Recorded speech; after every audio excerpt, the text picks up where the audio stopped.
बिस्मिल्लाहिर्रहमानिर्रहीम। अस्सलाम वालेकुम माय यूट्यूब फैमिली। उम्मीद है कि आप सब ठीक होंगे। आज मैं आप सबके लिए लेके आई हूँ बहुत ही मज़ेदार रेसिपी। मैं आज बनाऊँगी गोलगप्पे सेम बाज़ार जैसे। और अगर आपके गोलगप्पे नरम हो जाते हैं या फूलते नहीं तो मैं आज आपको बताऊँगी कि ऐसी क्या वजह होती है जिसकी वजह से आपके गोलगप्पे अच्छे नहीं बनते। तो मैं हूँ सबा फैज़ान और आप देख रहे हैं सबा फैज़ान ईजी रेसिपीज़। बिस्मिल्लाहिर्रहमानिर्रहीम। तो सबसे पहले मैंने यहाँ पर थोड़ा सा धनिया, पुदीना और एक हरी मिर्च ले ली है और इन चीज़ों को हम पीस लेंगे। तो आप इसमें हरी मिर्चें ज़्यादा भी ऐड कर सकते हैं अगर आप ज़्यादा स्पाइसी चटनी बनाना चाहते हैं तो इनको हम अच्छे से पीस लेंगे। और अगर आप चाहते हैं कि आपकी रेसिपी गोलगप्पों की सेम ऐसे ही बने तो वीडियो को लास्ट तक देखिएगा, कोई भी स्टेप स्किप मत कीजिएगा। अब मैं इसमें ऐड करूँगी हाफ़ टी स्पून नमक और एक चुटकी मैं इसमें ऐड कर दूँगी ज़ीरा पाउडर और इसको हम पीस लेंगे। इसकी स्मेल बहुत प्यारी आ रही है क्योंकि ये फ्रेश बन रहा है तो पुदीने की और धनिए की बहुत अच्छी खुशबू आ रही है। तो ये देखिए माशाल्लाह से हमारी चटनी तैयार हो चुकी है। बिस्मिल्लाहिर्रहमानिर्रहीम। तो सबसे पहले हम गोलगप्पों की डो तैयार कर लेंगे। यहाँ पर मैंने लिया है 1 कप सूजी और इसमें मैं ऐड करूँगी 2 टेबलस्पून मैदा और इन दोनों चीज़ों को मैं अच्छे से छान लूँगी। छानने के बाद मैं यहाँ पर ऐड करूँगी 1/4 टीस्पून नमक और ये मैंने ऐड किया है 2 चुटकी के बराबर बेकिंग सोडा। यहाँ पर एक बहुत अहम बात, जितनी क्वांटिटी मैंने आपको चीज़ों की बताई है तो सेम आपने उतनी ही लेनी है, कम या ज़्यादा नहीं करनी। इसके बाद मैं इसमें ऐड करूँगी 1/4 कप पानी का, जिसे मैं थोड़ा थोड़ा इसमें ऐड करती जाऊँगी और इसे अच्छे से मिक्स कर लूँगी। तो पहले हम इसे चम्मच से अच्छे से मिक्स कर लेंगे और चम्मच से मिक्स करने के बाद हम इसे गूंद लेंगे। तो पानी मैंने यहाँ पर नॉर्मल लिया है, ठंडा या गर्म नहीं लिया।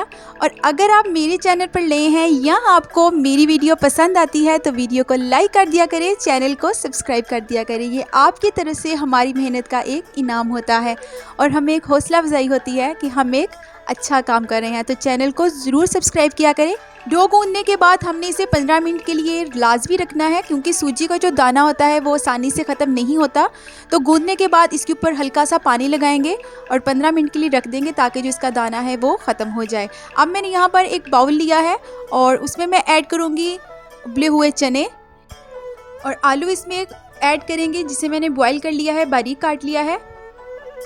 इसे ऐड करने के बाद अब मैं इसमें ऐड करूँगी बारीक कटा हुआ प्याज और अब मैं इसमें ऐड करूँगी हाफ़ टी स्पून नमक और हाफ़ टी स्पून इसमें ऐड करेंगे चाट मसाला। तो अगर आप चाहें तो इसमें आप हरी मिर्च बारीक काट के वो भी ऐड कर सकते हैं।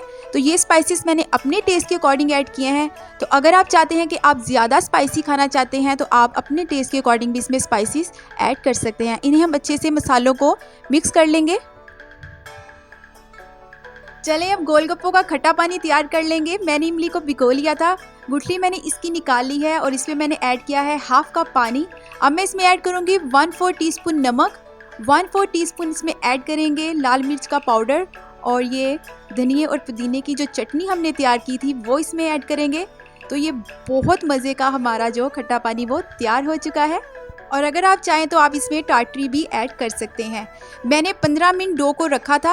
अब मैं थोड़ा सा मैदा डस्ट करूँगी और डो के इस तरह से हम छोटे छोटे पेड़े बना लेंगे और पेड़ा बनाने के बाद इसे मैं हल्का सा प्रेस करूँगी और बेलन से हम इसको बेल लेंगे। यहाँ पर एक बहुत अहम बात, जो लोग कहते हैं कि हमारे गोलगप्पे फूलते नहीं या वो नरम हो जाते हैं, क्रिस्पी नहीं बनते, तो आपकी डो जो होती है वो मोटी होती है, आप रोटी को अच्छे से बेलते नहीं। तो जितना हो सकता है आप उतना इसको बेलें, उतना ही ज़्यादा बारीक बेलें, ये उतने ही ज़्यादा क्रिस्पी बनेंगे और उतने ही ज़्यादा ये फूलेंगे। और मैंने इसे बहुत ज़्यादा बारीक बेला है। अब मैंने यहाँ पर एक बोतल का ढक्कन ले लिया है। अगर आपके पास कटर है तो आप कटर यूज़ कर लें और इसके हम इस तरह से कटिंग कर लेंगे। तो जो बाहर से हम गोलगप्पे लेते हैं हम वो देखते हैं कितने ज़्यादा क्रिस्पी होते हैं और उनके गोलगप्पे ट्रांसपेरेंट होते हैं। वो इसलिए कि वो बहुत ज़्यादा बारीक और पतला अपनी जो डो को है वो बेलते हैं। तो ये देखें मैंने इसे बहुत ज़्यादा बारीक और पतला बेला है। तो सेम इसी तरह मैं बाकी के गोलगप्पे भी तैयार कर लूँगी। चले अब मैंने एक स्टील का बर्तन लिया है, उसमें ऑयल मैंने गरम किया है। जैसे ही हमने गोलगप्पा ऑयल के अंदर डालना है तो चम्मच से आपने इसे ऊपर से प्रेस करना है और दूसरी साइड भी इसकी टर्न करके सेम उसी तरह प्रेस करना है। तो माशाल्लाह से ये देखें जो गोलगप्पा है वो कितना अच्छे तरीके से फूला है और कितना खूबसूरत इसका कलर आया है। मैं आपको फ्राई करने का स्टेप स्किप करके नहीं दिखा रही ताकि आपको आसानी हो समझने में। तो एक चीज़ का आपने ख्याल करना है कि जब हमने गोलगप्पे फ्राई करने हैं तो हाई फ्लेम पर फ्राई करने हैं। ये नॉर्मल फ्लेम पर फ्राई नहीं होंगे, क्रिस्पी भी नहीं बनेंगे और इस तरह से फूलेंगे भी नहीं। और एक और बात का आपने ख्याल करना है, जब आपने फ्राई करने हैं ये गोलगप्पे तो बच्चों को किचन से, चूल्हे से दूर रखिएगा। इस चीज़ का बहुत ध्यान रखना है आपने। और यहाँ पर मैंने इमली का पानी तैयार किया है, दही की चटनी तैयार कर ली है और ये मैंने खुरमानी की चटनी तैयार की है। खुरमानी को मैंने पानी में चीनी के साथ अच्छे से पका लिया था और बाद में मैंने इसे ग्राइंड कर लिया है। तो माशाल्लाह से हमारे गोलगप्पे बहुत ही ज़्यादा क्रिस्पी और खस्ता बने हैं। तो मैं आपको एक तैयार करके दिखाती हूँ कि ये कितने ज़्यादा मज़ेदार बने हैं। आप इन्हें घर में बहुत आसानी से बना सकते हैं।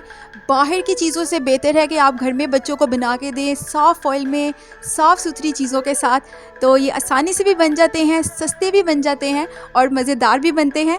उम्मीद है कि आपको आज की मेरी ये रेसिपी पसंद आई होगी। अगर मेरी रेसिपी पसंद आई हो तो वीडियो को लाइक कर दें, चैनल को सब्सक्राइब कर दें, बेल आइकन का बटन दबाना मत भूलिएगा ताकि आपको मेरी हर आने वाली इतनी ही आसान और मज़ेदार रेसिपीज़ मिलती रहें।